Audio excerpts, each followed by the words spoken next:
Hey guys, and welcome to another episode. Today is definitely a very special episode of the Hooligan Chronicles because I have a friend, a collaborator, partner in crime, so to speak, and somebody who everybody knows in the supplement industry as a wizard, as an artist, as a very outspoken human being.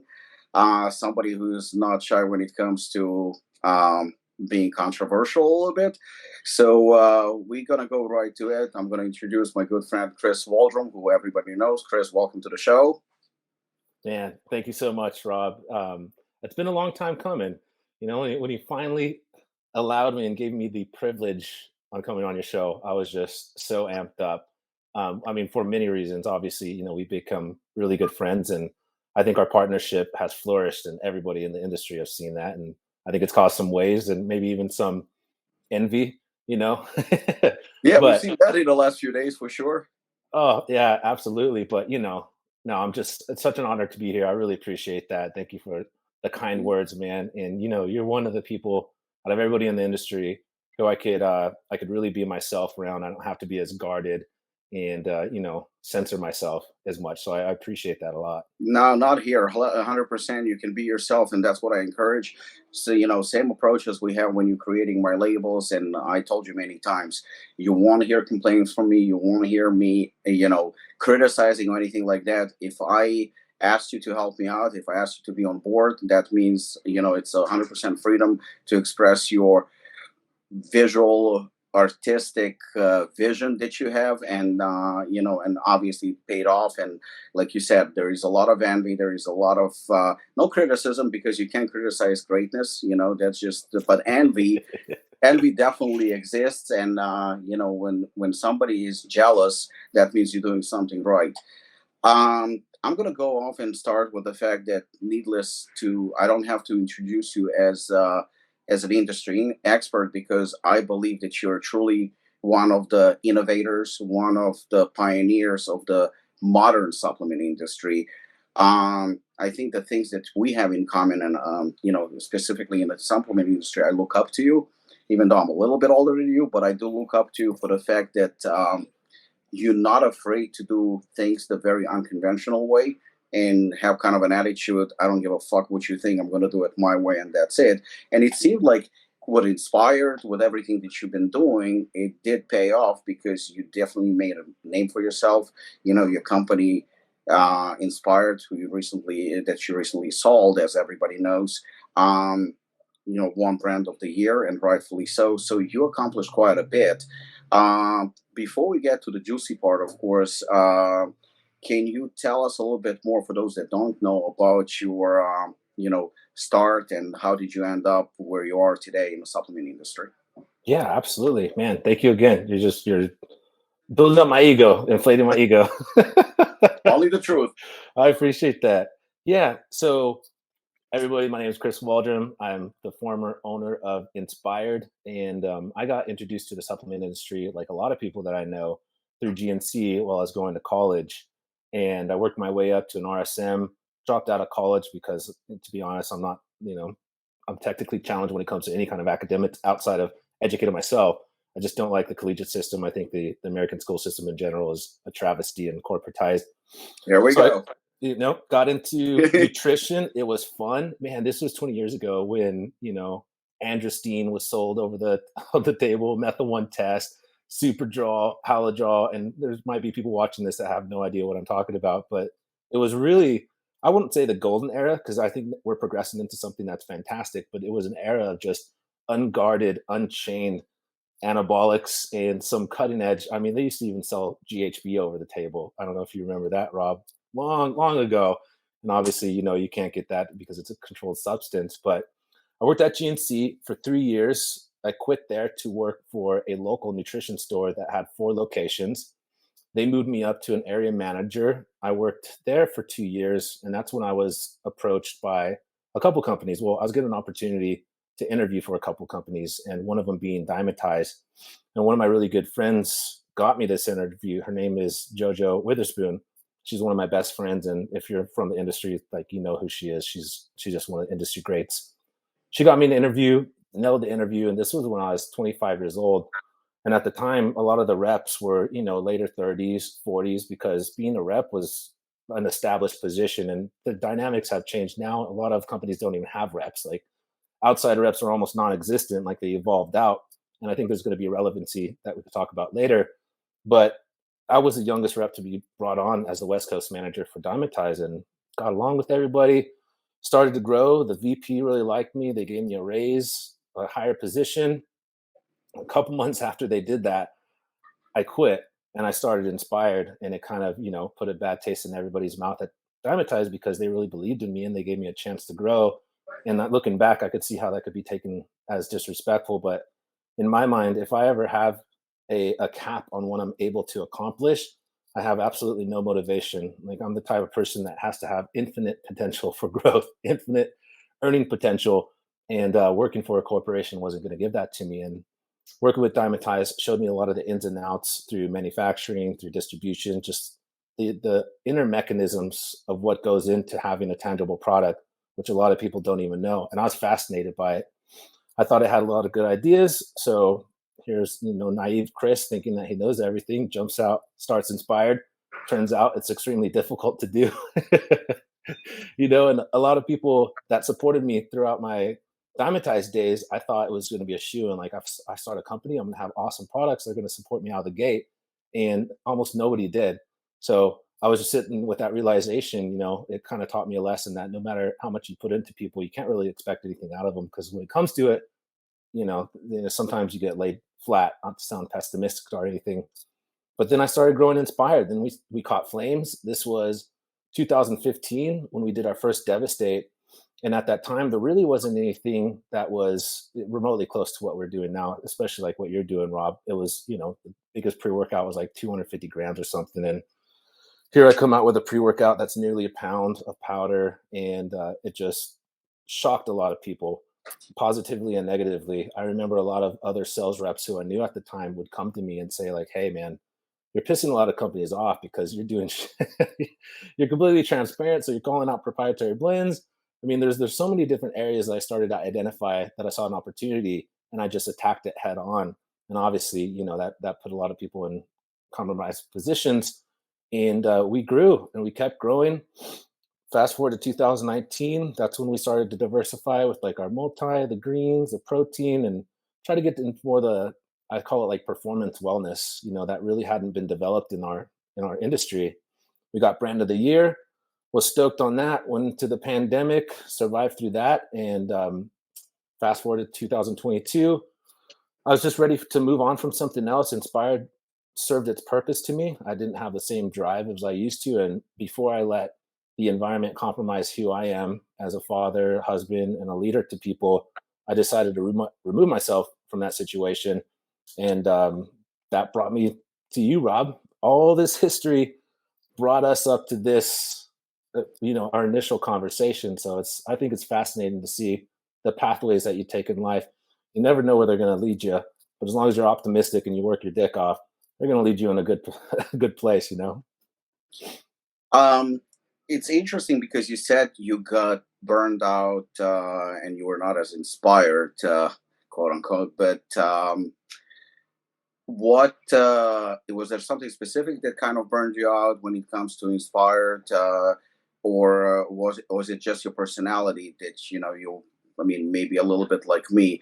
I get like a new toy, I play with it, and then I get tired of it. Maybe it was that approach, or do you just think that you were ready to move on? Was there a specific reason for it, or just generally burned out?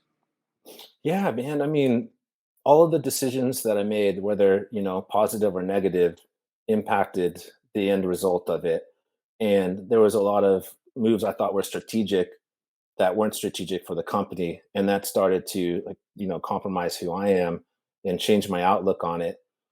And those decisions, led me to where I am right now, which I'm in a really good position. But at the time, it was a wake up call for me. I trusted too many people that I shouldn't have trusted. And my wife tells me all the time, God, you trust people too much. I'm like, man, I think I'm pretty calloused. Like, I give people a chance to fuck up. If you don't give people a chance to prove themselves and just have your guard up, then you'll never make relationships. You'll just be a calloused asshole. So I'm always very open with that. And, to the point where it's impacted me negatively, and that kind of built up to the point where I didn't see the next phase of Inspired, especially without taking an infusement of money. We kind of got to a certain threshold of sales. That was great. And I could live a good life and, do whatever I want. But I didn't see like that growth potential anymore. And I was too stubborn to take on any loans. Like, Inspired didn't have any debt. We didn't know any manufacturers, anything, no credit debt, no loans, no financial backer. And I mean, if I was to do it over earlier on, I would have taken on an investor like we've got approached with before to really scale it up. But since I'm such a stubborn old asshole, I was like, fuck, I'm going to do this myself. Like, I don't need anybody's help. And I did really good for it being just me. But if I was going to get to a level, like 30 million or 50 million, like that definitely takes an infusion of money. And it is nearly impossible from doing it from the ground up. Um, you know what? Right now, I know because obviously you and I interact almost on a daily basis, and we talk about different shit. Not just labels. We fuck around, we have a good time. But I know for a fact that even though you sold Inspired, you're obviously still involved to a degree. Um, uh, you can disclose, or you don't have to disclose, but we know that you are involved to a degree still with the company. At the same time, you assume the new position, which is a very demanding position with Nutrex, and you're still working with with brands like Apollon, helping them with with creating graphics, labels, and really doing a phenomenal job with that. So what I'm getting at is obviously is what I call multitasking, which obviously for somebody who has a family, I know from experience that's not easy to do. I mean, it seems like you went from Inspired, where you were running one company, you went to running multiple brands on different capacities. Does it take any toll on you? Is it a challenge that you actually welcomed, or is it very, very difficult for you to manage? Because from what I can see, every time, I mean, you created so far about 3 or 4 labels for Apollon, and we are about to do another. I fucking lost count, like 3, and I don't see any delays. I don't see anything. I mean, sometimes you'll tell me like, give me a day or two. I don't see any delays of weeks and months and any complications.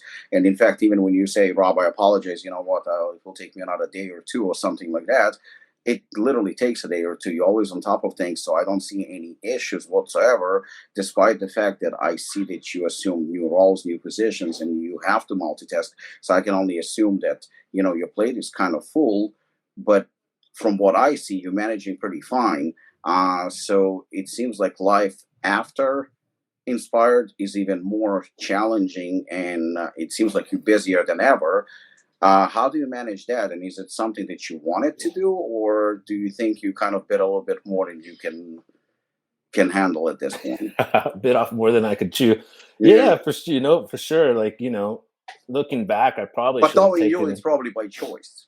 Oh, yeah, absolutely. I mean, I'm the type of person that, I work as hard as I can, and whatever the universe brings my way, I go with it and I don't resist it. And I've been offered a lot of awesome opportunities. I mean, with you, an opportunity to further prove myself and further build a solid strategic relationship in this industry that's obviously had a very good impact, where people are waking the fuck up to see what happens when you combine two superpowers together. And now you see other people try to replicate that. And it's like, no, motherfucker, you're not going to be able to replicate what me and Rob are doing. I'm sorry, but you could try your best. It's just not going to happen. But you're right. I mean, every individual has a bandwidth, and diversifying your time is great as long as you're able to do a very focused, project management. And with me, since my design business is growing, I've started getting more clients. And initially I was like, man, this is awesome. Like, this is going to be a big company itself, just my design agency or a branding agency. And now it's come to the point where I'm still getting hit up, and we're just having to push people further and further back, which is, you know, based on the reality of what the workflow that we could do. Whereas if you go to like another agency, they might give you like a 4-month wait list or 6-month. Like, I was like, hey, I'll get started on this in 2 weeks. And that's just not feasible anymore. So with my partnerships like you get priority. The new people that are coming on, I'm having to vet a lot more, because, we got people that are startups, which I want to help startups, but I want to work with people who really want to like drive and excel and grow to whatever, maximum potential they can. And not everybody's like that. So moving forward, I'm being much more selective with the people that I'm bringing on. And you have to, right? You could only expand to whatever your workload capacity is before you start to compromise your work ethic and the deliverables. And that's the last thing that I want to do. And right now that's definitely maxed out. Like my time is completely maxed out. So definitely brought it on myself. I like challenging myself. I like to put myself in stressful situations to see how I manage it, because it's a testament to my character, and that just builds, who I am. And the stronger I am, the better I could be a partner to my relationships, like you, or to my wife and my daughters. It builds, I think, a better man in me. So I'm always the type of person where if I get thrown a battle, I'm ready to fuck shit up, and I fight until my last breath, kind of thing. Considering that Inspired, was sold recently, and you already assumed so many new challenges and responsibilities. I mean, Inspired was your baby. Is there any nostalgia already, or maybe any regret, that Inspired is no longer yours, or you kind of one of those guys like me, you sold the car and you walk away and on to the new one. Yeah, no, that's something that it took me probably a couple weeks to sever that connection, or to accept, like, to have the realization that I made the right decision. Initially, I was just, a little hesitant, and I was like, should I? I mean, and then all the doubts go through your mind. You're like, man, is this me admitting defeat? Did I fail? And really, it came down to like, what's going to be beneficial to my family, and that was selling Inspired. So once I was able to really accept that, like throughout my entire body and my mind, then it was easy. Then it was like, I made the right move. This is strategic for me. I'm going to be able to take my personal brand to a completely different level. But the first week after I signed, it was we signed the letter on Black Friday, which is just so fucking ironic, right? It's like the 25th of November. And I just thought that was so funny. I'll sign it there. But it's like, all right, cool. We're in the holidays. My mom was in town, and I sign it, and I go to sleep that night, and I wake up like every 10 minutes in like a fit of rage, just thinking like, fuck, did I fuck up? Like, fuck, I remember when I started Inspired, I said I was going to go to death on this. And so there was a temporary time where I just questioned my decision. Did I make the right move for me, my family? How is this all going to pan out? And then, when I had that realization that this was exactly what I needed to do to be able to open up more opportunity for growth, then I was fine with it. But yeah, there's, like buyer's remorse. There was a seller's remorse for a solid week there for sure. And the sale the sale of Inspired itself, was it something where you wanted to sell, or were you approached with with an offer to sell and kind of made that decision, or was it something that was on your mind for quite some time?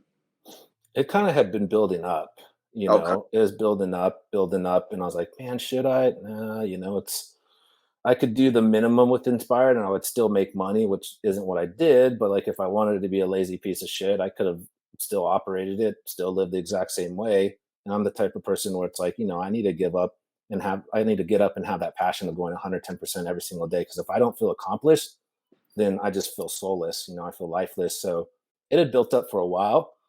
We'd had offers throughout the years, and I was like, no, no, no, why would I even fucking consider that shit? And once it finally was, I realized I was like, man, this is a move I need to make. Then we put it out there very quietly, and of course, there was offers on the table immediately. And the person that we sold to was very strategic. That's going to help the company grow. Whereas if somebody was just looking to have a financial investment to just make money and not see it scale, there's no reason for me to sell to them, because the last thing I want is to hand over Inspired to a company or to somebody that's not going to really push it to its potential, because Inspired could be $100 million brand easily, if they have the right financial backing and a strategic pathway. So selling to the person was really important to me. Like they had to see the value of Inspired, because the name is fucking Inspired, guys. Like I'm telling you, that's like, to me, that was one of the dopest names you could ever come up with, And anyways, it was just the embodiment of who I am, and I couldn't let that go to somebody that didn't see the value, and after the fact, put everything into it to make sure it achieved its highest potential. Now, your personal brand, your designs and everything. I know for now. I mean, by now, I know how you're approaching it, and how excited you are when you're sending me a mock-up, or you're sending me like an example of something. I think you're more excited than I am. I mean, Yeah. you like you can't wait. I was like, I can't wait to share this with people. I can't wait for you to see this. And you're like super, super excited. I'm like, I have to like literally hold you off, like, Chris, not yet, not assassin, not yet. They're like, come on, let's do it, let's do it. And you, like I said, you're more fired up than I am. And it's very, very cool to see that excitement, almost like a child. You're so excited about what you do and you're so proud of it. And obviously very, very driven. And I can tell people that it's not about money. It's something else that really drives you. Like, okay, I will tell you, like, okay, we have this small little project to do. Like, yeah, yeah, fuck that. I want assassin. And like, you're very, very driven with the challenge. And I mean, we get into assassin, of course, but my thing is, how do you approach your projects when it comes to graphic designing? Because typically I work with a couple of graphic designers, and some were very good, some of them were mediocre, some of them were maybe not as good. I mean, there are obviously levels to this, without a doubt, but I'm yet to see somebody approach it the way you do. You approach it with such pride and such meticulous detail. You really, really, like, you want your clients, you want people to like it, to love it. It's like you really care about it. It's more for you. Sometimes I have to force you, can you fucking send me the invoice already? Because you're like, you're forgetting the important stuff, but you on my case with the design, which is very, very inspiring, because I get that from you, where you care about your work so much, you're so proud of it. And my guess is, like, for example, let's take the one that made obviously a lot of noise, and that's Triumph. When I approached, that was the first time that we worked together, and needless to say, that's already work of art. That is legendary label. And I never once criticized you or told you to redo anything. You kind of criticized yourself, which you didn't like, and you were like going back and forth. But it was like you were your own client. I didn't do anything. I was just observing. I was like, this guy's fucking nuts. But when I gave you the name, I didn't even give you an idea. I didn't give you anything. All I did was show you the supplement facts, and I told you the name of the product, gave you the label size, and that's pretty much it.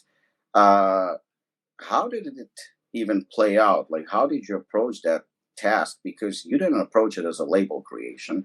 You definitely like put a lot into it and made it into art.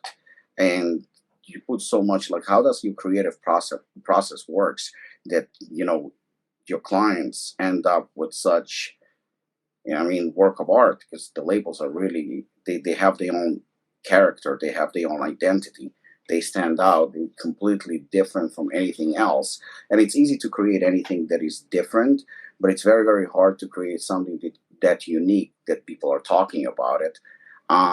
What is your train of thoughts? How do you approach a task like that?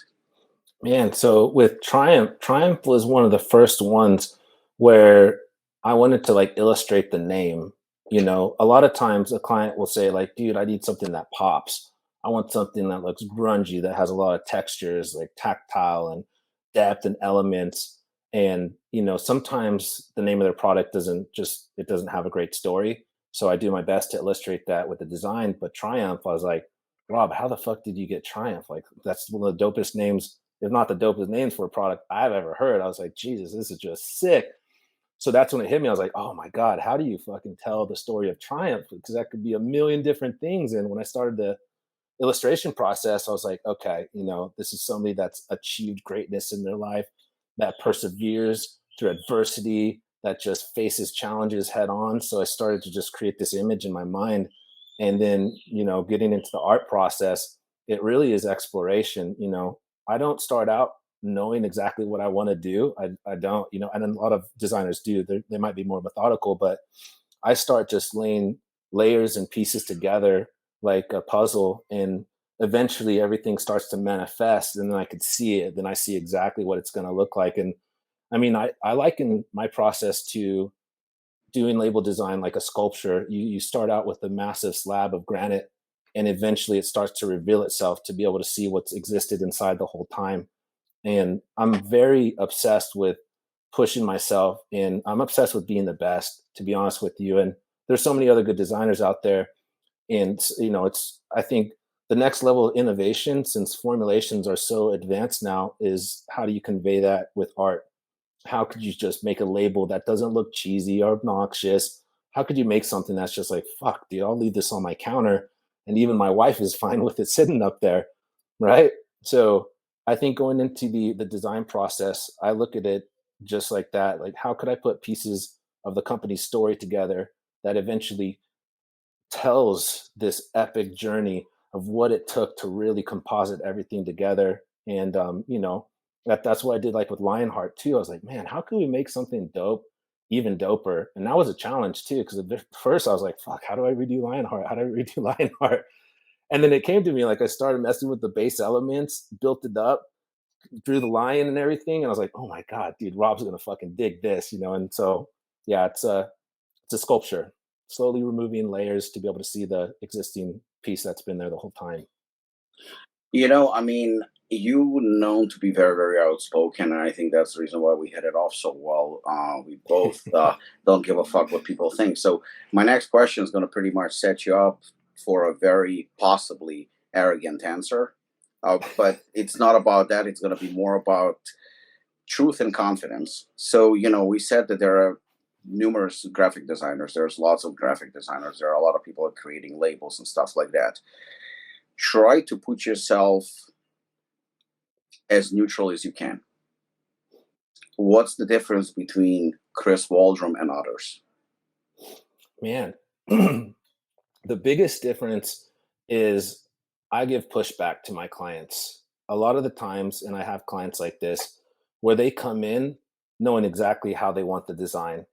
And sometimes they don't respect all of the time I've put in to learn art, to learn symmetry, all the rules of design. And so I give pushback. So a lot of times customers will be like, "Oh, I don't like that." And then I sit down with them and I explain to them my methodology behind that so they could see. And a lot of other designers don't do that. A lot of other designers are just like, yes, men. Hey, I want this there. Okay, they throw an element there. Hey, I want this to look like that. So all they do is just emulate and they don't really innovate. And what I like to do is be able to take my client's vision and then help manifest it in the way that I know is going to look good, unique, and special. And other designers, yeah, they just follow orders, which, if you're getting paid, if you just rely on a paycheck, then I could see that. It's not like I necessarily need this money. So when I work with people, I want to help them out, but that also means giving them critique, giving them pushback, helping guiding them into a really cool, vision that maybe they didn't see initially. Okay.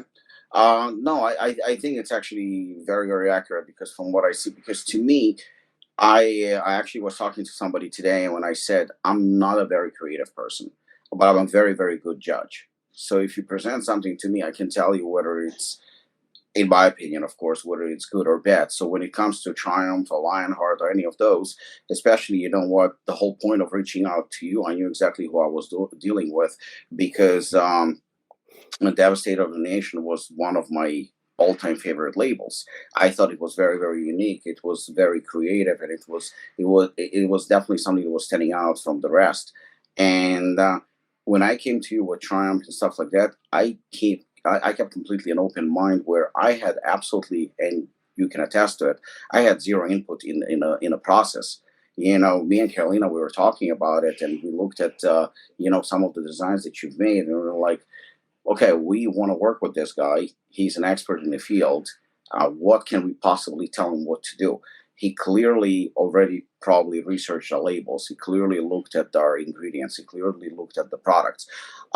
So he knows exactly what we are about. He's going to be able to do the labels his way. And that's the reason I think why we, on numerous labels that you've done so far, um, we haven't told you anything in terms of criticism because there was nothing to criticize. I put often that it's not designed. I think that Ryan, fitness informant, he said once, he tried to correct me on one of our posts where I said that it was collaboration with Chris Waldrum. So he said, I don't know if this is collaboration because he meant that you're just a graphic designer. And I strongly disagreed with it. Strongly disagreed with it because it was a collaboration. We came with a product, we came with the idea of a product, but we didn't come up with the idea of the design. And let's face it, before people see the supplement facts, before people see anything on the shelf, they see the design of the label. They drawn to that design. They drawn to that container. Not everybody understands the difference between proprietary blends and fully transparent labels. Not everybody understands the difference between citrulline and even caffeine. That's just the reality. Not everybody does, but they know when something slaps and something doesn't, when something works and something doesn't. But the first thing that they see is the design. So it is a collaboration, and especially I feel like when you work with an artist and you work with somebody who has such tremendous input, you don't have an input. Actually, the design is really yours. It has absolutely nothing to do with Apollon Nutrition other than the name and the logo. Everything else is you. So it is a collaboration. And I'm very proud of it because that shows that you contributed on the success of the product. Because today, let's face it, the car design, it might be shit inside, but the design might be hot. So, I mean, it's just so I just want to take the opportunity, and I want to basically publicly say thank you for what you've done for the brand in the last couple of months that you've been with us and helped us with design, and I think brought so much more credibility to the brand by enhancing the visual impact of each and every container. So, I mean, I strongly believe that this is a collaboration, and I'm going to keep saying it because I feel that that's the right and appropriate term to use. Now, jumping ship to a different subject, Nutrex. Everybody knows by now that you work with Nutrex. It's quite a change from Inspired. You assume a different role, different responsibility. Quite a challenge, also. Not everybody would have the balls to do it. I mean, you didn't really go to a company that is. I'm not saying Nutrex is is a failing company or something like that, but I feel like they glory days. They're not behind them, but their best was a couple of years ago, and right now they stable. I know they're doing very well internationally, but maybe domestically they don't have much as an impact as they used to. So bringing you on board to strengthen the company and bring it to its best days is definitely a bold move on their part, but it's also a very ballsy move on your part. And you seem like you kind of. I heard. I won't hide it from you. I'm not gonna sugarcoat. I heard mixed reviews about that, where some people thought that it was a mistake on your part, Mhm. and some people thought it was a brilliant move if you can, bring Nutrex to what it used to be and possibly better. What drove you? I mean, obviously, the offer on the table was something that was worthwhile. That's obvious. But besides that, it's not you just sold a company, you had a successful company. I don't think that you were homeless, so I think that you were doing okay. You obviously your graphic designing business is doing phenomenal. What made you make that decision to go to Nutrex and assume such huge responsibility? And clearly, you are being watched right now. Yeah, man, it's so funny you bring that up. When I made that move, the last thing on my mind was like, I wonder what other people think. You know, I know that. that's so. But you're so right. And you just brought that up. I'm like, oh man, now that you bring that up, I bet a lot of people were like, what the fuck are you doing, bro? Like, why I would you heard that. go the Nutrex? Yeah, I could see that 10 times over.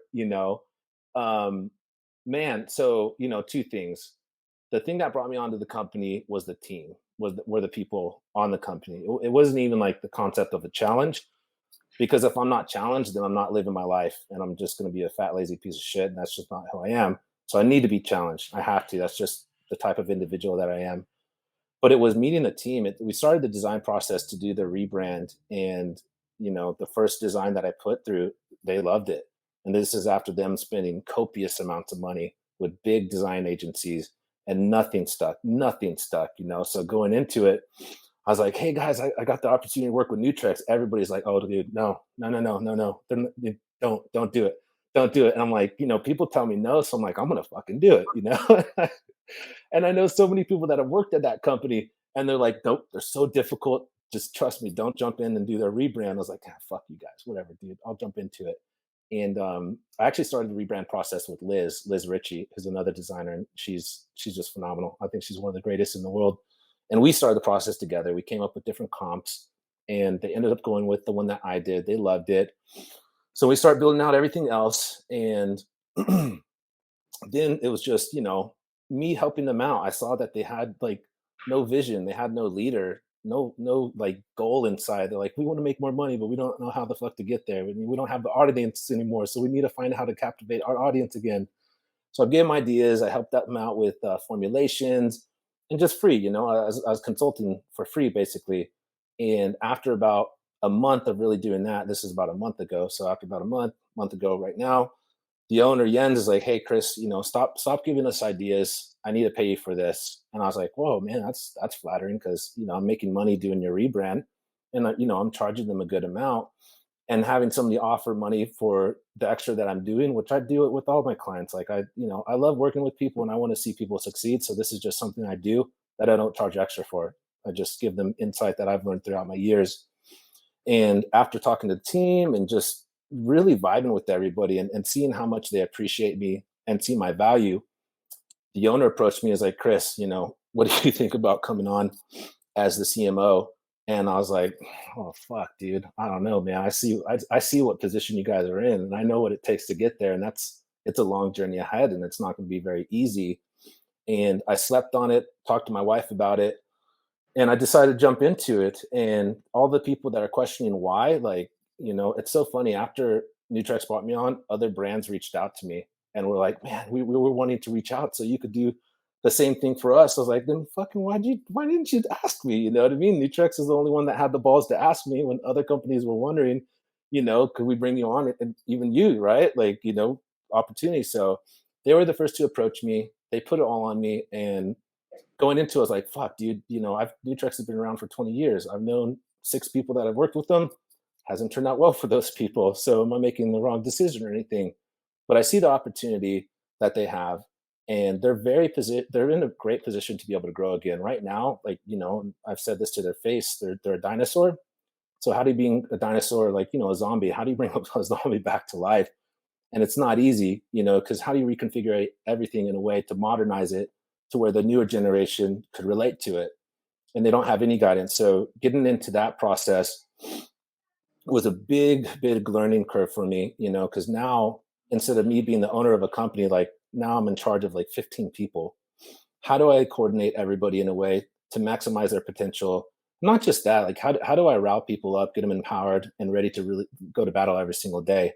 And that's one of the biggest challenges, is to get people on the same kind of like workflow and energy that I am all the time. But I took it on because I see the challenge. And for me, my next phase in life would have been something like this. It would have been brought onto a bigger company and then do what I do, just dedicate my time to that company. So Nutrex was just one of those things where I've always admired them because they have a lot of potential. They've made a lot of, in their mind, strategic decisions that haven't been the smartest decisions. And it's because they've had no guidance. They've never really had like the captain of the ship and whatnot outside the owner who likes to be involved in everything. They never had anybody with a vision. They've had like 10 people with visions. And they weren't able to coordinate that into a consolidated vision, consolidated pathway. And I know I can do that. So I know I'm going to bring Nutrex back around. And my whole thing of doing this, like, I want to prove myself to people all over again that I could bring a company like this back from the dead, not just back from the dead, but back to a global contender where everybody looks at it and wonders how the fuck did that even happen. So I mean, that's my goal. So, in terms of whatever you can, of course, disclose, your role within the company is not just the design, rebranding, the look of the labels and stuff like that. You're also going to be part of the formulations, launching new products, etc. So it's a lot wider spectrum than just labels. Yes.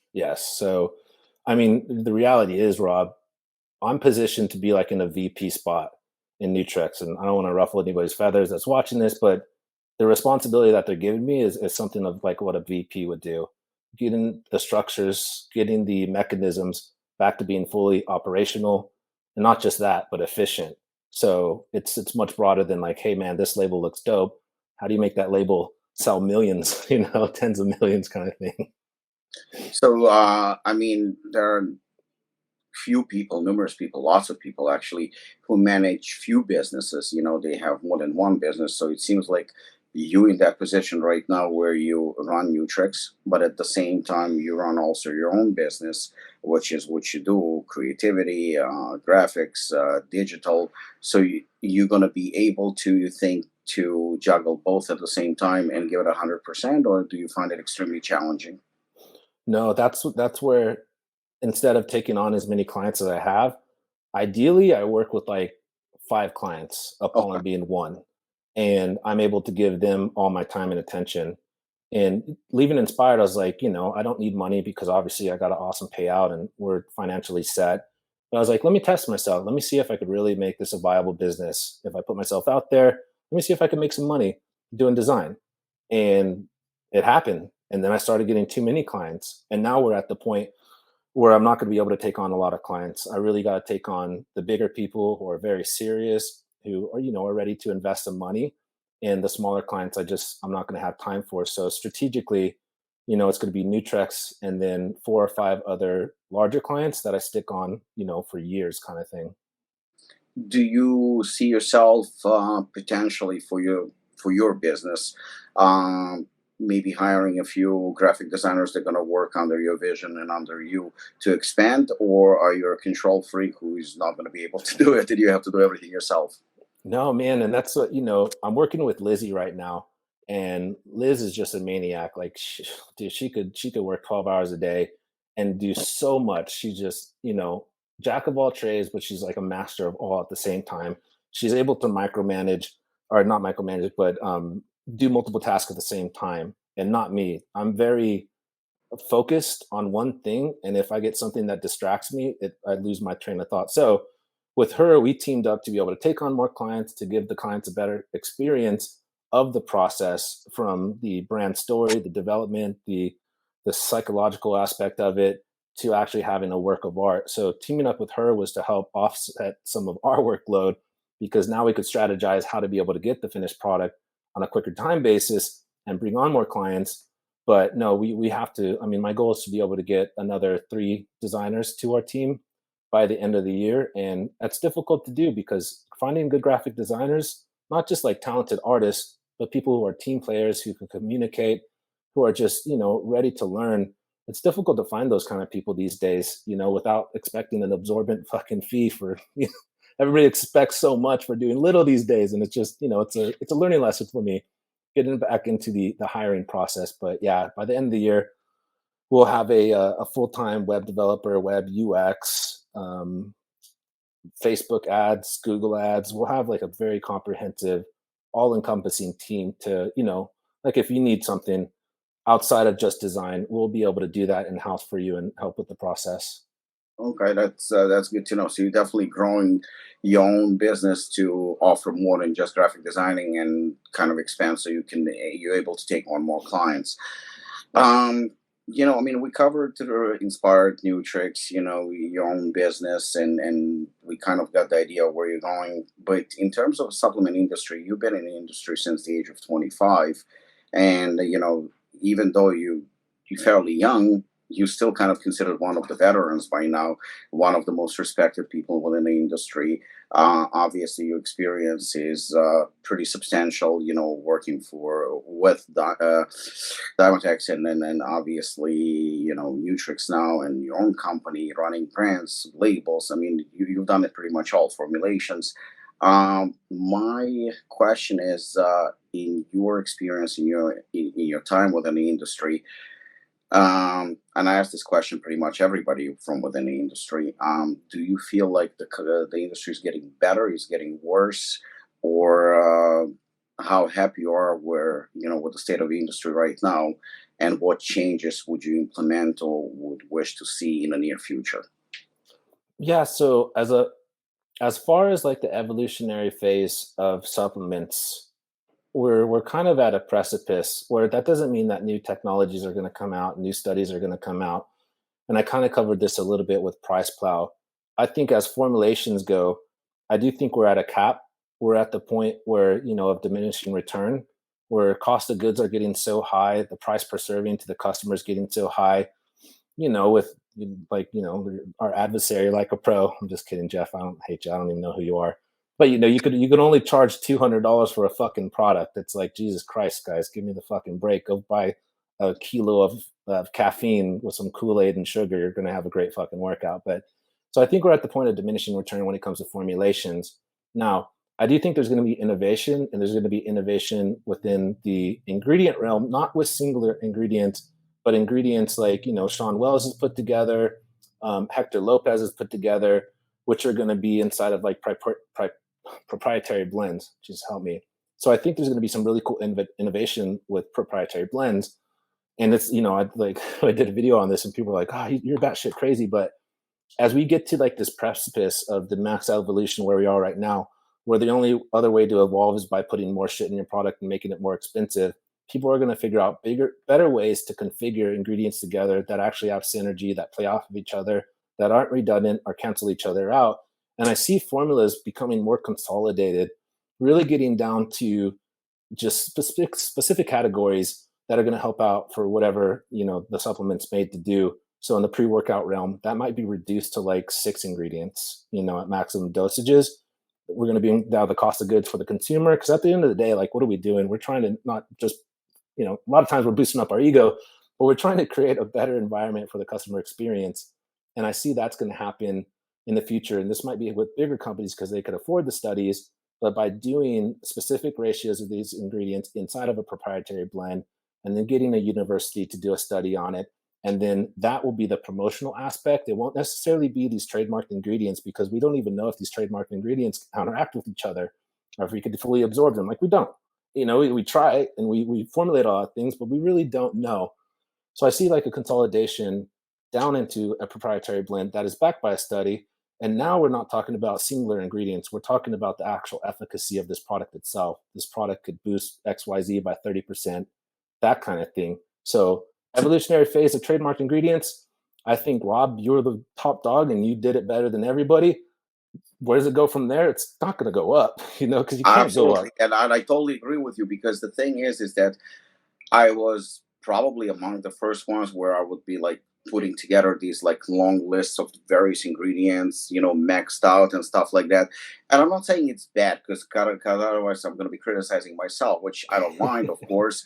I see that there is a place for certain things as long as it makes sense. Like you said, everything has to be done with certain ingredients. They work synergetically and they actually make sense. If I see a pre workout that has 10 or 15 ingredients, I'm not against it. I'm definitely not against it. Why? Because if a few ingredients work, and you've done it with Devastate too. Devastate had pretty impressive list of ingredients, but I like how you broke down everything. Well, this is for focus, this is for pump, this is for energy, where it made sense, because you kind of like basically you know it helps people to understand how you're grouping everything together, and why you're doing such an impressive list of different ingredients, and why it's a massive container, as opposed to like we used to have 1MR or Jack 3D, where we had like these little containers with proprietary blend with a tiny little scoop. You would take it, but it had DMA and caffeine in it, and all of a sudden you're fucking flying. So I think that not just me, but you as well, with Inspired, we came up with these longer lists of ingredients, but kind of to defend myself and to defend you in a way. The pre-workouts, they worked, because let's face it, how many pre-workouts you had that would throw copying us? I'm not even fucking gonna, I'm not gonna sugarcoat, that's a fact. They were copying us. Many brands would copy products like ours, and they didn't work. They just didn't work, and they didn't last, and they were very forgettable, even though they would throw a kitchen sink into their label, but they just simply didn't work. But today, Hooligan is what, 7 or 8 years old? It's still a very well-known name. Devastate, even though you sold the company, but Devastate of the Nation is still considered among the very best pre-workouts on the market ever created. So even though those products came out a few years ago, they still, I would say, they earn the status of being legendary pre-workouts, and they still staple, and they still work, and they still very much in demand more than ever, because they work. But at the same time, we've seen a couple of products that you released and I released as well. We would have only 3 or 4 ingredients, and they work spectacular. They Mhm. work. People feel them. People feel the results. So I feel today people don't really spend much time when it comes to research and formulations and testing the products properly. Every product that we get, for example, because I'm doing the podcast right now from the gym, but inside the gym, obviously, we have a lot of members. It's a hardcore gym. Hopefully, you'll be here soon, and you'll see it for yourself. But every time we get samples, we give it to people in the gym to test it out actually on them, how it works, to get their feedback. And obviously, it's more than just flavoring; it's everything, because we need to know. I want people to tell me, I feel the pump, I feel the energy, I feel the focus. I don't feel the crash. It all goes into research, and I feel like today we pretty much maxed out. I mean, Assassin, I mean, you've seen the label. Assassin is pretty badass, but at the same time, everybody's asking me, well, Assassin's going to be stronger. How much stronger do you want it to be? Because it's No. already it's God. already ridiculously strong as is. And it just goes to show. And my answer is always basic right now. Assassin's not going to be stronger. Assassin's going to be better. We're trying to make a better product, not necessarily a stronger product. And when we created that joke, I mean, when I talked to Shane about April's Fools, remember what I told you? I said, this is fake. When we put out Assassin, I believed it. I you believed believe, it. I'll let we put everybody out knows. 900 milligram of caffeine, and all of a sudden people started hitting me up. When is it coming out? I'm like, it's not. It's not coming out. But on the other hand, it did cross my mind a few times, maybe to release 200 units as a collector's item just for the fuck. Yeah.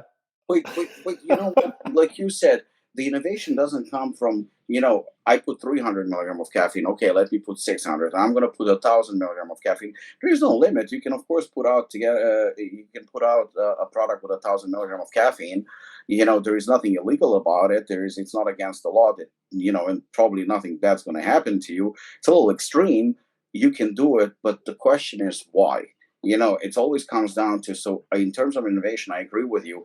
We have to do something within the ingredients. We have to do something within the approach of how to do it right, because on average, pre-workouts, I remember, used to cost $6, $7, $8. They used to be sold wholesale for like $20, and then in stores were like between 30 to $40, and it was very, very affordable.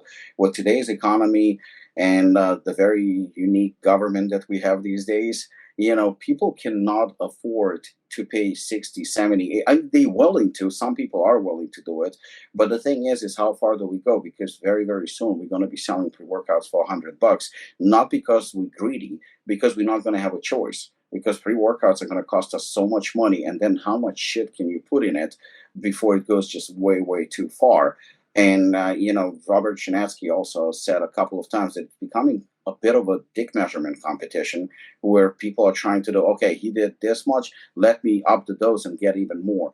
But it's not necessary. You can evolve and get better without, it's not even raising the bar. You can actually raise the bar without going heavier on stems.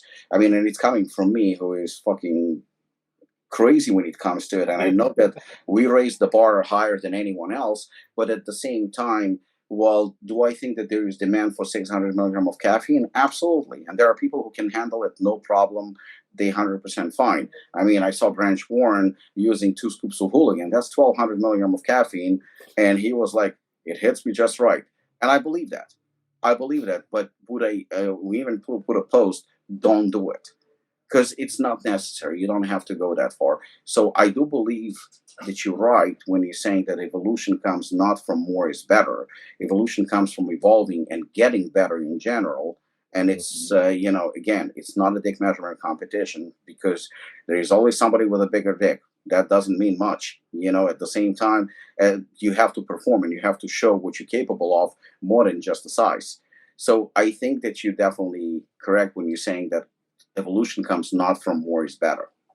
Yeah, absolutely. And I'll go back. I think Triumph is probably the only pre-workout with 50 ingredients that I actually felt like there's 50 ingredients in there. And going into Triumph, my expectations weren't that high, because like, dude, how am I gonna feel all this? And it proves what you said. A lot of formulators now, not formulators, but brand owners will put just, and I've worked with companies like this where they're like, I'm only going to use trademarked ingredients. I'm like, why? Yeah. Well, I'm only going to use, I'm like, but your cost of goods is going to be so high. And now you're going to make your consumer pay an arm and a leg for it. but they don't do it strategically. And what I did, and you do too, why our formulas did so well is before we even launched it, we did so much R&D. I took it myself. And if I didn't like it and I didn't think it was an 11 out of 10, I would not fucking launch it. And it would take months and months to come up with formulas. Whereas now I see people, it's just a race to the market. They just want to do as much as they can inside of a formula just because people are going to be like, wow, this has 50 trademarked ingredients, more than anybody else.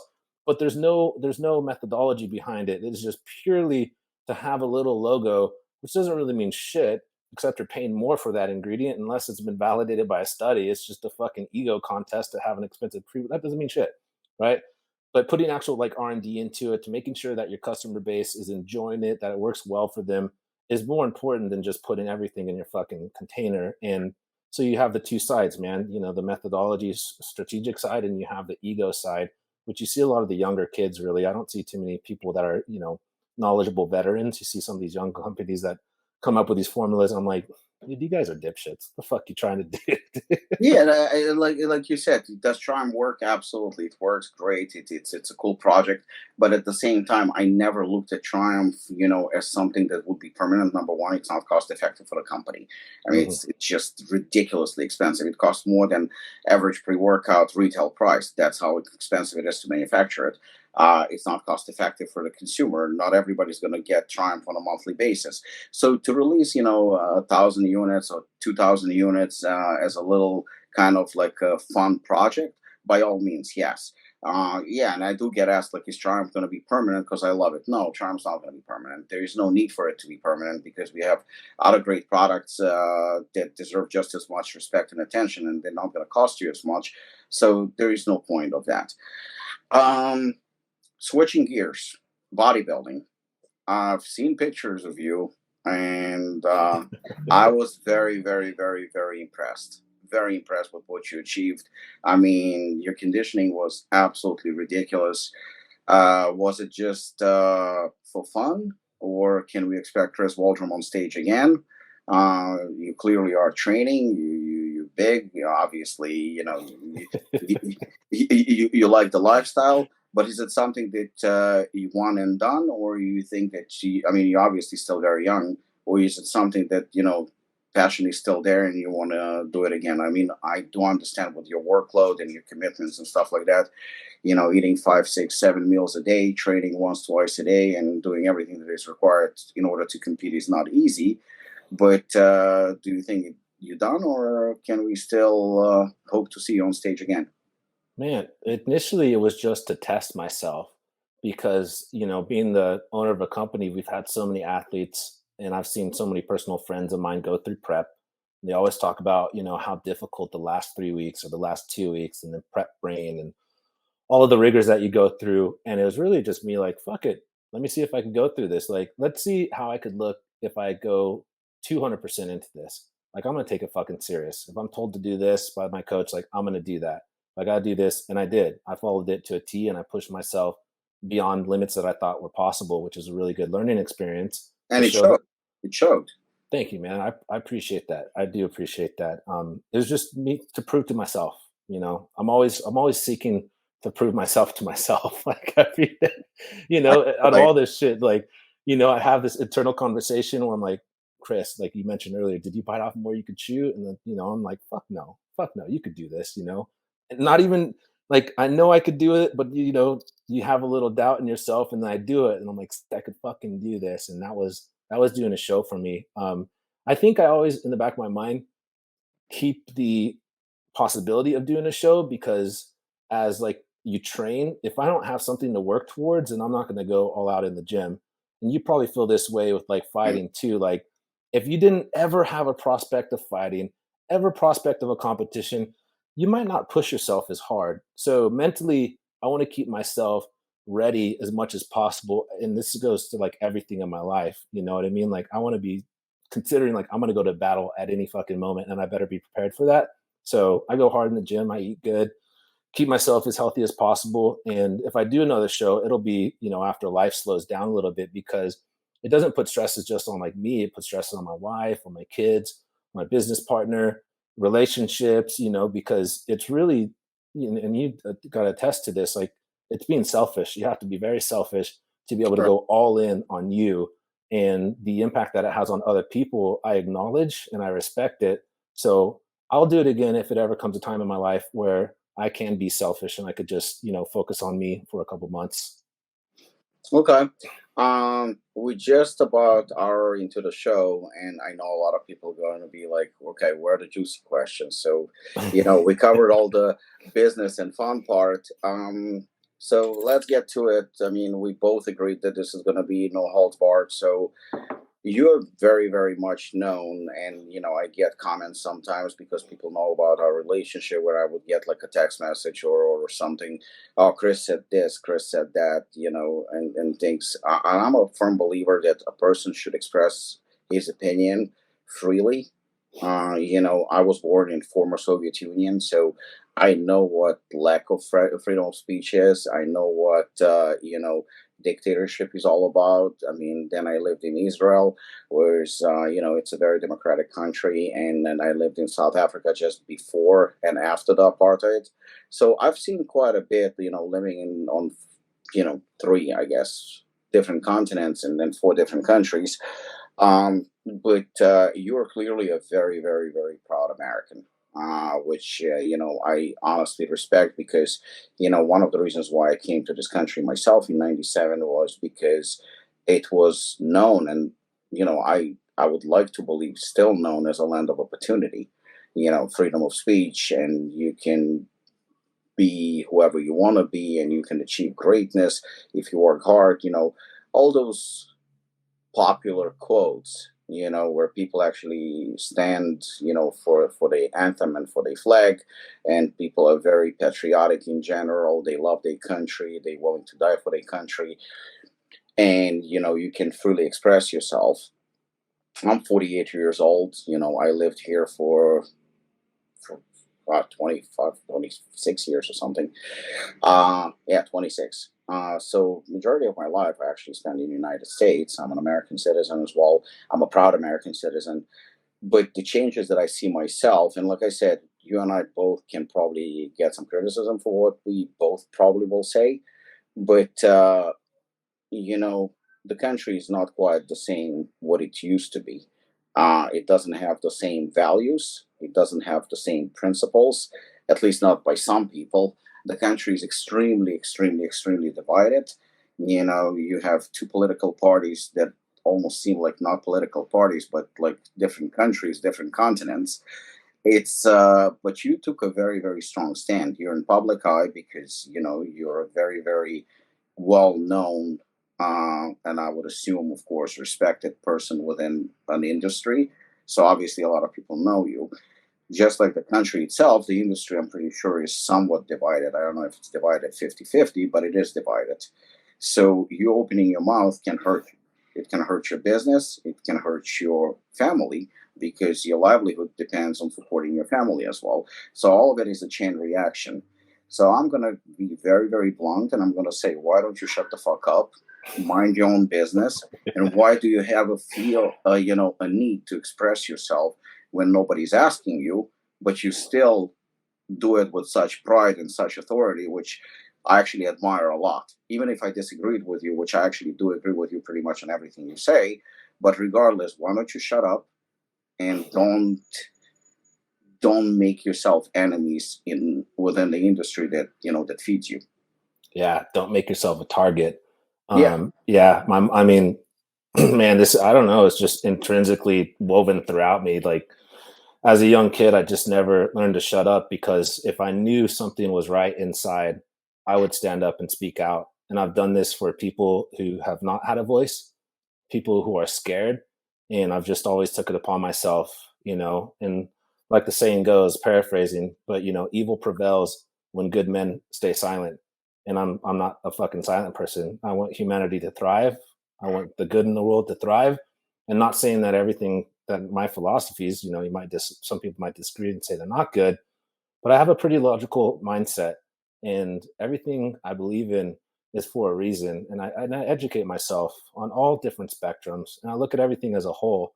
I don't have just one perspective that I see the world from. Like my lens is very broad, and I try to understand everybody equally and give everybody an opportunity. And the people that I push back on are the people that are very close-minded, that have their own little tribalistic set and go to war for it. Even if they're on the wrong side, they'll never admit that because they're just so drunk on this tribalism that they can't truly see.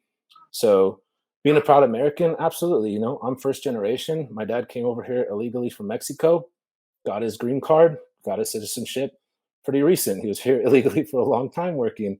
My wife was born in Vietnam. So when I see people speak out about America, I see these stupid fucking privileged kids who were born here and never knew anything else. They never went through any adversity. They never grew up in poverty. And now they're going to come out and speak out against it. The same thing with police. Like, I've had the shit kicked out of me by police. I've had police brutality. Like, Chris got shit beat out of him. Does that mean I hate police? Absolutely not. Do I think there could be any sect of society that is a piece of shit? For sure. But does that mean the collective is? No. And if you think that, that makes you a bigot, a fucking racist. If you're going to now take out a small piece of society and say you're the reason why we're fucked up, you're actually the piece of shit, motherfucker. It's not this little teeny sect, because everybody has an opportunity to be a piece of shit, just like everybody has an opportunity to prove themselves and really, work towards bettering humanity. So I feel like, if you're not outspoken, and this is like, I never say anything to like maliciously hurt anybody. That's never my intent. But if I see some wrongdoing or something that needs to be called out, a lot of the times the majority of the populace is on your side. And when I post stuff and people are like, oh my God, you posted it, I get people that I didn't even would think would agree, would be like, exactly what I was thinking. I just didn't want to speak out about it. So people like you and me are vital for society, because there's a lot of times people are scared to speak out. And if you don't speak out, then whatever side it is, I'm not going to say left or right, whatever side that is evil is going to take advantage of it. It's the evil doesn't have a face. It is throughout. It's throughout society. It's the corporate lobbyists, it's the industries, the complexes that rule the world. It's not Democrat, it's not Republican. There's just an evil sect of society that literally rules the fucking planet. And if we don't speak out with unity, left or right, which I'd consider myself like a populist or a centrist, like I'm pretty much in the middle on most things, then evil's gonna fucking prevail. And I could just never let that happen. So getting into debates, if somebody says something, I know they're full of shit, like I will put them on fire. I'll set those motherfuckers on fire. If you're speaking out for good and want to benefit people, then I'll back you up 100%. So, but I'll never guard myself. I mean, I'll never censor myself. That's just not who I am. I mean, pretty much the country, when it comes to the division, most of the time you hear, either a Democrat or a Republican. Everybody labels themselves. I do hear you a lot, where you criticize the liberals, but I don't really hear you, or haven't heard you actually saying that you're a Republican or a conservative, so to speak. So it seems to me like you're more about the right and wrong than labeling yourself as a certain political party. But you clearly are very, very outspoken, and you criticize the current government and what's going on in the country. Do you think, considering that obviously the president that we have today in office was elected by the people, and he won, do you think we are in any danger in a direction that we are heading to, if majority of the country has elected somebody who clearly is not, in my personal opinion, again, I can't speak for everybody, because clearly, he won. Um, do you think the country is heading in a bad direction, in a negative direction, opposite direction of or where we're supposed to be heading? And do you think we're in any danger, or do you feel like people are going to wake the fuck up and they're going to see that what's going on within the country is wrong, and is not what was, what America is all about? Yeah. So there's a couple of things there. So I wouldn't categorize myself as an election denier in a way that there was ballot harvesting or miscounting or anything like that. But if anybody's following, if anybody's like up to speed, they saw the Twitter files, they saw the censorship of the Hunter Biden laptop. So even if there wasn't direct manipulation of the ballot counting, there was a complete and utter censorship of any right-leaning opinion. That's a rigged election. That is completely crushing dissent before there could ever be a conversation. That is not a democracy. We don't live in a democracy right now. Biden didn't get elected by the biggest class because any opposing viewpoint, which is how everything's been validated, all the conspiracy theorist shit about the pandemic, all this censorship about the lab leak has all been validated now. And everybody at that time demonized, criticized, categorized everybody into some sort of extremist group just so they could separate them from society has been done meticulously. So I don't think people that voted for Biden, I don't think they're bad people. I think they want the best for the country and best for the loved ones too. But if you cannot see an opposing viewpoint, and if you're so tribalistic that you can't see that censorship of any side, I'm anti-censorship. It's fucking that's what's dissolving society. Both sides need to be able to have an equal voice. Both sides need to be able to have an equal opportunity to express their feelings and emotions. And that wasn't done. The entire, I mean, look at they fucking took Trump off Twitter like he's a fucking president. Not that I'm like pro Trump or anything like that, but I'm like, let's just look from outside perspective. What all happened? Anybody with an opposing viewpoint of the leftist agenda was completely censored. They were eradicated from the conversation. So how could anybody make an educated decision when they're only hearing one side of the story? How could you make a choice if all you're hearing is just like if you're religious, if all you hear is just this religious batter in your ear, you're only going to think that. But if you diversify your mindset and at least open your perceptions, then you're going to have a collective viewpoint and you can make an educated decision. That's not what happened. And I mean, this is part of the agenda too, is to be able to separate society into two subgroups. That there's no way there could ever be like an internal configuration or unification between them because they're so separated now. When in reality, the majority of the states, 60% would probably be very, very close to each other, like center leaning left or center leaning right. But they make us look like we're all extremists, all of the right leaning Republicans, the neocons, those are all the racist bigots, and all the liberals, those are all the ones with gender dysphoria. Like that is such a small subgroup of society, but it's inflated to look like it's a whole. So I just wish people were a little bit more educated and discerning with the information that they digest because they don't understand like what you put in your mind, what you put in your ears, that starts to configure your soul into their manner. And it's done very strategically. So they can't even see that. So if you can't even see that you're part of the system, that you're actually a puppet, just like with the BLM, burning down their constituents, I'm fighting against fucking white people by burning down black establishments. Like, no, you're a puppet. You were purposely put into this position without even being aware with it. And same thing with like Trumpsters. They're like, Trump is Trump, Trump, Trump. Like, you don't even fucking see. These aren't even your thoughts. The propaganda is so advanced that you don't know that you're being propagated to do these exact actions. And I just sit outside of the entire like cosm and just watch everything happening. And I mean, the only solution is to remove all money from politics, remove all lobbying, because like, yeah, I talked to a Republican friend, they're like, yeah, I back this senator. Talk to a Democrat friend, I back that senator. What they don't know is the same lobbying company gives both of them money and they both have the same ideologies. They both vote for the exact same fucking thing, but they're just right and left. So that's the only thing. It's divided by color and not necessarily by ideology. They're for the same goal. So it's terrifying, man. If as long as humanity stays separated in the course that we're on right now, we're heading for a civil war. And the only remedy to that is to, I don't know, have states secede or cut the nation in half. And then you're left with the North and the South again. And then it's just inherent for a civil war. And I'm terrified, man. I got kids. I got family. I don't want anybody to go through the potential future again, but anybody that says that Biden was the most popular president of all time doesn't know the facts, Anybody No, else, absolutely. what I mean? You know what? I mean, when I remember, I think I was maybe 12 or 13. I think Rocky 4 came out in 80. Robert's gonna know this better than I do. It's either 84, 86.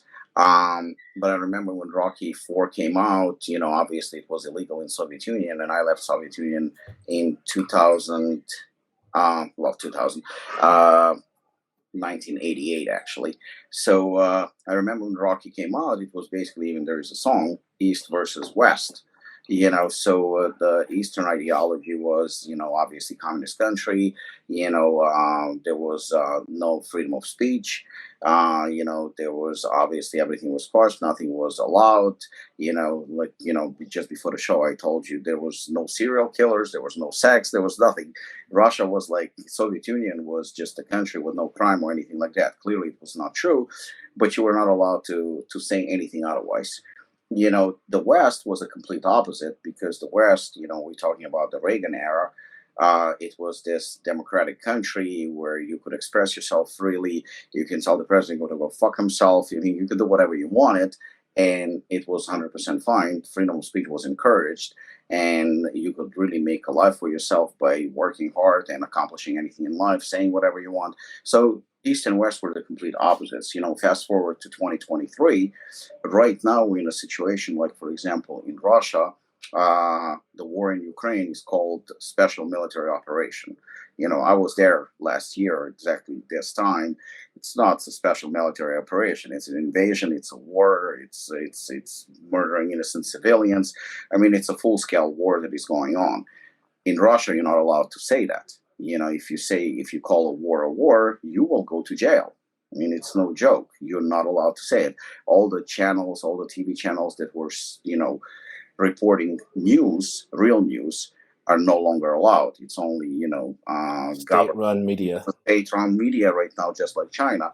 So Russia, that was heading into kind of free world, and it was becoming more like the Western world, actually is right now back to Soviet Union, trying to get back all the Soviet republics, former Soviet republics, and kind of to reestablish themselves as a Soviet Union. Putin is not even hiding it that he misses those times. So the bottom line is, in Russia, you're not allowed to say anything because otherwise you might face consequences such as jail, very, very serious consequences. But ironically, in the United States, we have pretty much a similar situation where you're not allowed to say anything. You won't go to jail, but you will be what is now a very, very popular term, you will be canceled. Whether they will kick you off Twitter or social media, or they might fire you from your job. You're not allowed to express yourself. So the parallels are very, very interesting because we basically right now very, very much comparable to the way that Soviet Union was run. Yes, I mean, we're still in a capitalistic country. We can still run, have our own businesses, and obviously we can say a little bit more than they were allowed to say in Soviet Union. But nevertheless, the parallels are very, very scary, and it kind of reminds you that we put in a state where you're not allowed to express yourself. Because there might be consequences. Even the way our children are educated in school is not the way we would educate them. It's actually the way they want to educate them. Obviously all the gender issues and everything that comes with it. We can't really express ourselves how we feel, and if we do, again, there are consequences, or you might actually suffer financially because your business is going to suffer as a result, or you might get fired. So the way I see it, like you said, the times are very, very scary. They obviously very, very scary. And my question is do you think that people will wake the fuck up and something's going to happen where we're going to go back to the way the country was supposed to be? Or do you think that we heading towards disaster? Man, that's tough. Going back to like when you said Reagan and democracy. So our democracy has been an illusion for a long time. And what do I mean by that? On the ground level, any dissent has been crushed. And you could go back to way before JFK, but JFK, Martin Luther King, these individuals were targeted by the CIA and the FBI all the way to current times. You go to groups like the Proud Boys, which were this, far right group, these extreme white people. And then info comes out that they were actually penetrated by the FBI, and the majority of the Proud Boys were FBI informants that were actually telling them to do things. And if you go to January 6th, you see the exact same thing. The FBI infiltrated. So we're allowed to talk, but if we could ever have any kind of political impact, they will crush us like fucking bugs. There's no way. There's no chance. Yeah, you and I could spout off and say things, but if our words actually had weight and could actually sway votes, we would both be reprimanded or taken out. I mean, that's just the reality that we're in right now. And anybody that studies their history, J. Edgar Hoover and his little cronies FBI literally killing dissent, you know. So I think what needs to happen is an evolution of consciousness, man. People need to go back and look internally. They need to stop looking at people at their skin color, at their gender, whatever you fucking identify. I don't care. I care about the individual soul. And if we could get back to the level of conscious growth, a conscious evolution, we'll find unity in humanity. And I do think a large part of the populace wants that. I do think there's a small sector, like I was saying, you know, the neocons and the neoliberals who just want war no matter what. And even if they don't know it, that's what they're causing. But I'm pretty optimistic thinking that the whole of humanity wants to thrive. And this is worldwide, you know, in every single nation. Like, we just want to thrive. And the people that are in power, that are making trillions of dollars, that literally rule the planet, they have systems in place to prevent that from happening. And that's why media, like, turn off your TV. If you're going to watch news, make sure it's a good independent news channel that has no bias. You know, look at their sponsors, look where they're getting their advertising spend from. Do your research, because everything you put into your mind manipulates your soul and your heart. And if we could start to discern and be a little bit more conscious of what we're ingesting every single day, whether it be the conversations you have, the environment you're around, the information that you're putting in your body, if you could just be a little bit more conscious, you'll start to be able to see a greater picture. The greater picture isn't humanity fighting itself. The greater picture is identifying and acknowledging these large global powers that are continuing to manipulate the planet. So I'm optimistic, as long as we could internalize and, you know, and learn how to love each other again, which I do think is possible. And that sounds like super hippie of me, but that's the only way for humanity to win in the dark times that we're in. You know, in 2016, we elected Donald Trump as the president of the United States. You know, somebody who is a multimillionaire, billionaire entertainer, so to speak. I'm not the biggest Trump fan, so to speak, but I think he's done a fairly good job, surprisingly. At least again, in my opinion, I thought he did way better than I expected, and especially in comparison to what we have today, I think he was pretty good. You know, I mean, that's just speaking from comparing the two presidents. But nevertheless, we elected a president that is not a politician. Maybe that's a good thing. You know, somebody who is a businessman and an entertainer. And then 4 years later, we elected somebody who is a politician, but way, way, way past his prime, who obviously has certain issues, sometimes understanding where he is or what he says.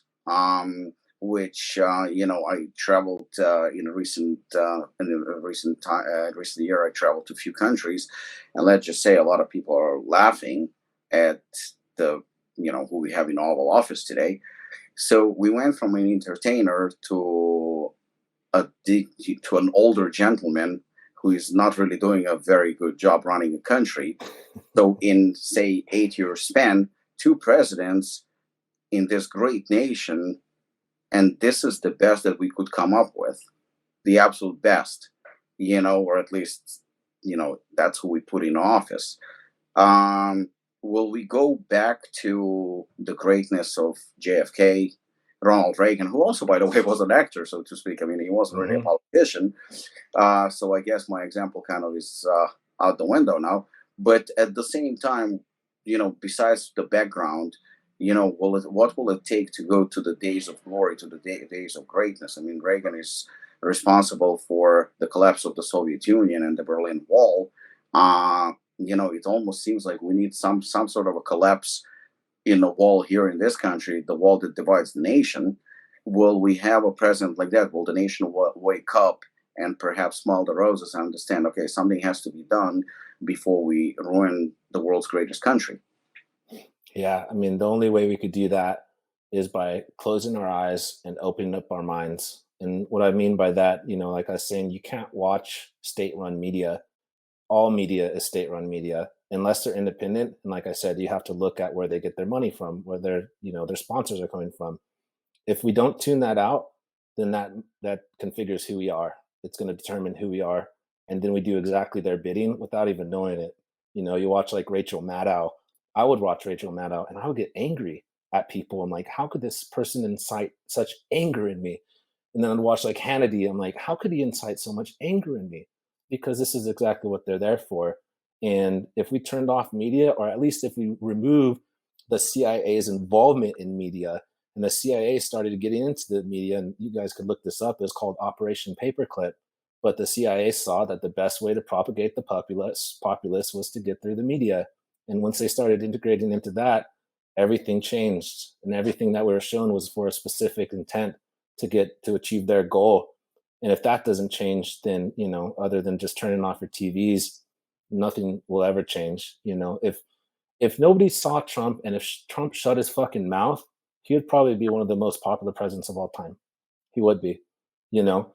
But you had the left-leaning media that always called him these things, that always said he incite just violence and whatnot like that. So obviously, if you're watching that, you're going to believe it, and then that's going to, dictate what you vote for. And the worst part about our political system is we don't look for the most capable candidate to put in the spot. The person that's elected is only because they think they could win against the opposing side, not necessarily the best person for the public. It's that Biden's the only person that could beat Trump. So we can't do Bernie Sanders, which Bernie would have been a much better fucking president than Biden, even though he's older than him. And it just shows you, and one of the worst parts about the left that I can't understand with equity is that now they're choosing people specifically because of their skin color and not the character of the individual. So now you could just pick somebody like Kamala just because her skin color instead of somebody else that might have actually done some real good. First woman vice president that actually helped women, whereas Kamala hasn't done fucking shit, and like you elected the first woman vice president and the first geezer who has Alzheimer's and can't finish fucking sentences and sniffs little girls' hair. Like, what the fuck are you thinking? Like, who voted for this person? And the people that voted for him only voted because they hate the other side so much. They had to vote for somebody that's completely fucking incompetent instead of not voting at all. You vote for the lesser of two evils. And that's the situation that we're always put in. They never have two good people fighting against. There's two shitty people, and people weigh the balance is like, how shitty is this one? How shitty is that one? You're still left with a shitty motherfucker at the end. You're still left with the short end of the stick. You know what I mean? Do you see anyone right now that, if you're willing to disclose this, of course, that gives you hope? I'm in terms of a candidate, whether he's thrown his head into the race or not. But is there anyone that you feel that you would personally vote for, or feel like maybe can bring some hope to, where we are today?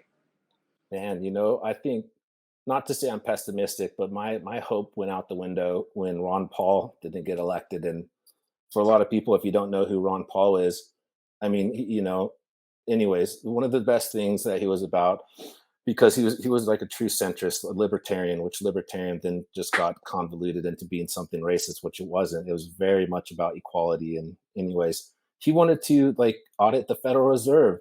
Some people don't even know about this Federal Reserve, but it's supposed to have all of our gold, all of America's gold in there, and that's what they print. They actually print gold. Now they don't do that. They just print money, the fiat money, out of thin air. But he wanted to audit it, and nobody's talked about it since then. It's just been a closed case. They don't even talk about balancing the budget anymore. So any candidate, I mean, DeSantis would be cool, but he has his own faults. Unfortunately, I think Trump is going to be the only option because he's going to be the Republican nomination, because he probably could be the only one that beats whoever the Democrats put up. And then once again, you're left with the lesser of two evils. But as it stands right now, like, I don't know, man. I'd vote for you, Rob. Oh god, then we were in trouble. But then again, I think anyone can do a better job than whatever the old guy is doing right now. But this is truly what I was expecting from you, the truth, and I think you delivered it pretty spectacularly, because that's exactly what people expect from you.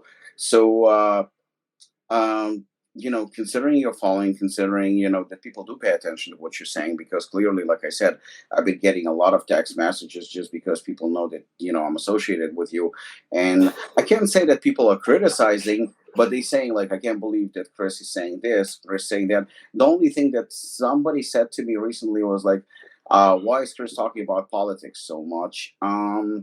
I personally think that you can talk whatever the fuck you want to talk about. I mean, that's the beauty about living at least what's supposed to be a free world, free country. And I think you should express yourself on your platform the way you want to express yourself. I mean, I'm no movie critic, but I fucking put out a lot of information about movies. Why? Because I fucking want to, because it's my page and I do whatever the fuck I want. And, just like this podcast, I mean, it's not viewed by thousands and thousands of people, but on this podcast, I talk about whatever the fuck I want to talk about. And I think that that's the beauty about it.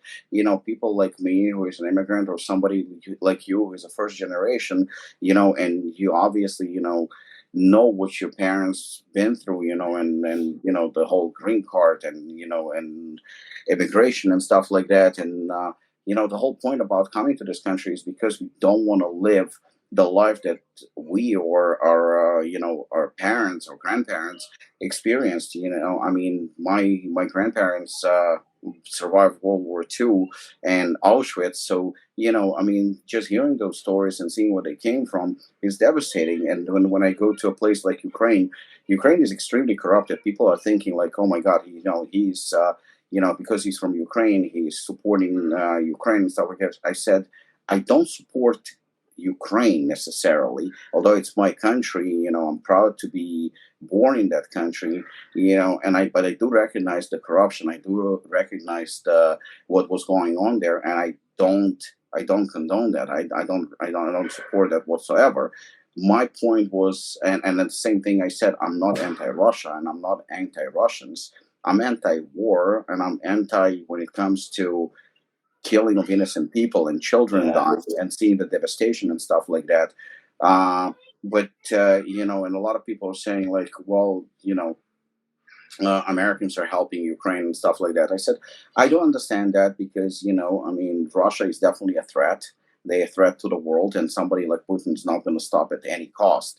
If he's not stopped, then he's going to continue. Ukraine, another country, and another country.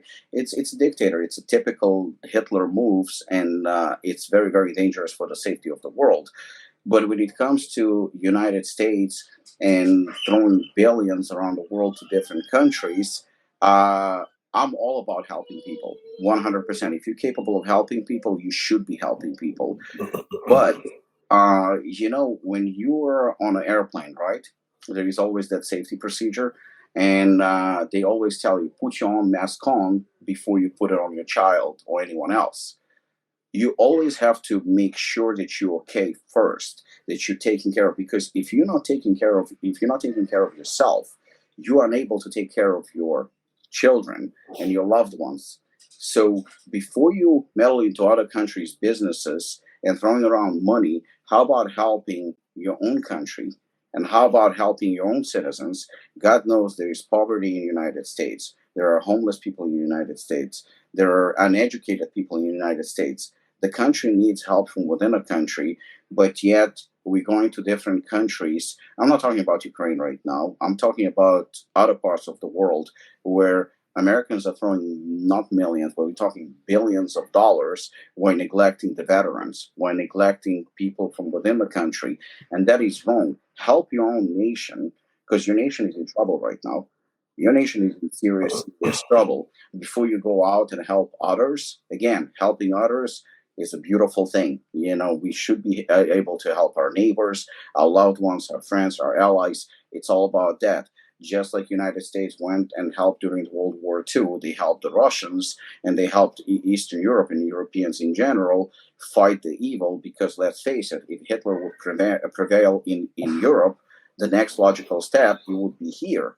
So that made sense. But you never take care of others unless you're able to take care of your own.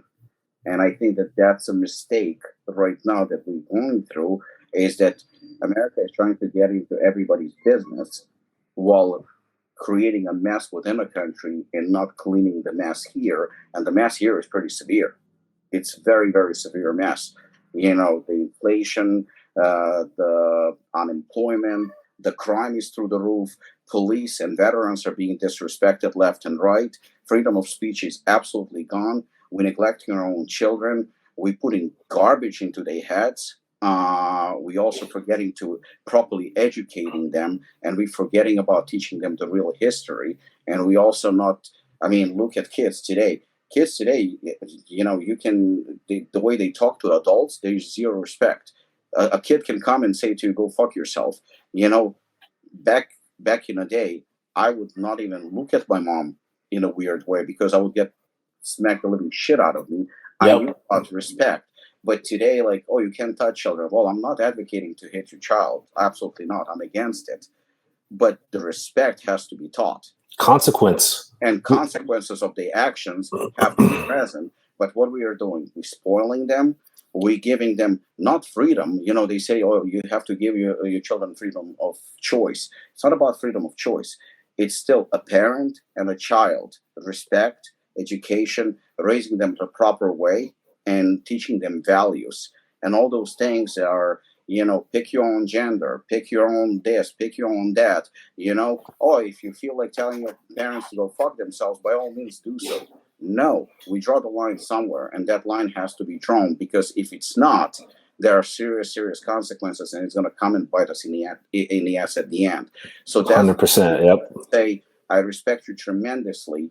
Right or wrong, you're expressing how you feel, and if anyone doesn't like it, it's very, very easy. Unfollow Chris Waldrum. Don't follow his channel. Don't Reach follow, out to me. Yeah. Talk to me. you know, you Talk to know, me. or instead of going behind his back and saying how you disagree with him and how bad he is, say it to his face. Have an interaction, have a conversation, have the balls of having a difference of opinions, and try to.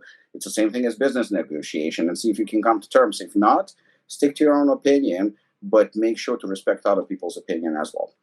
Absolutely. Yeah. I never turn around debate, and I'll never turn away another idea.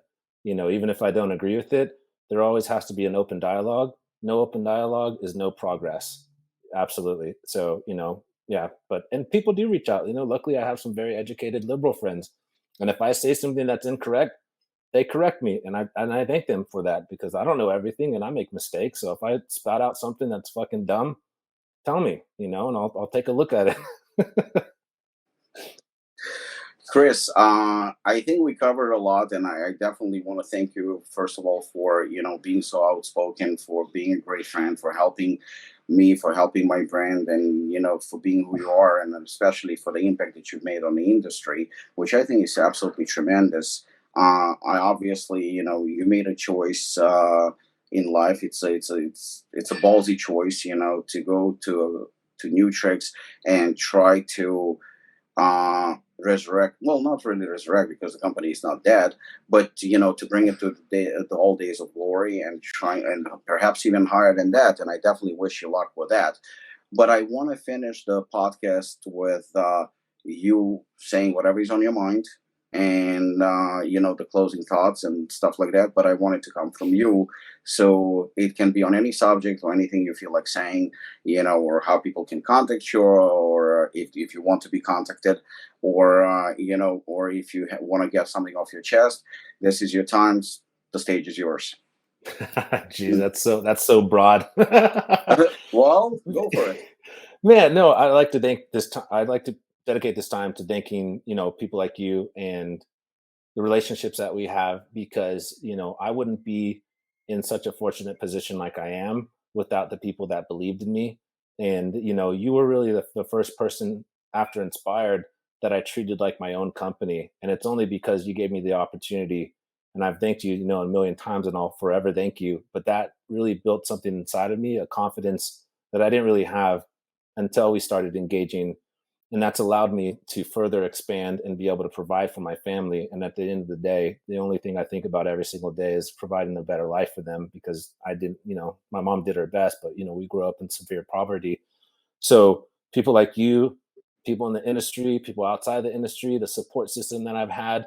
I was just talking to one of my best friends, who I mentioned earlier, JoJo Witherspoon. Like she got me my first job at Diamatize, and if I didn't get Diamatize, I probably wouldn't be where I am right now. So I look back at my life a lot at the people that had a fundamental impact, and if I didn't meet them, if they weren't put into my life by the universe, God, or whatever you believe in, I wouldn't be where I am today. So I just want to say thank you to all those people who've played such a big role in my life and have guided me and given me a pathway to be able to excel in life. I appreciate you guys, and I'll always remember. Thank you, Chris. Really, really appreciate your time. I know your time is very valuable. Thank you for coming to the show. And you know what? I got exactly what I expected, even a little bit more than that.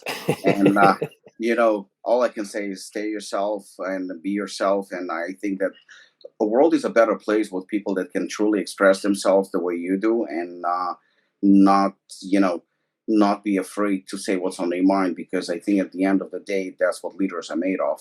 So, congratulations on all your success, and hopefully, you're going to keep raising the bar even more. Thank you so much. Yeah, appreciate you, Rob. Everybody at Apollon, thank you guys. Thanks, guys. Robert, thank you.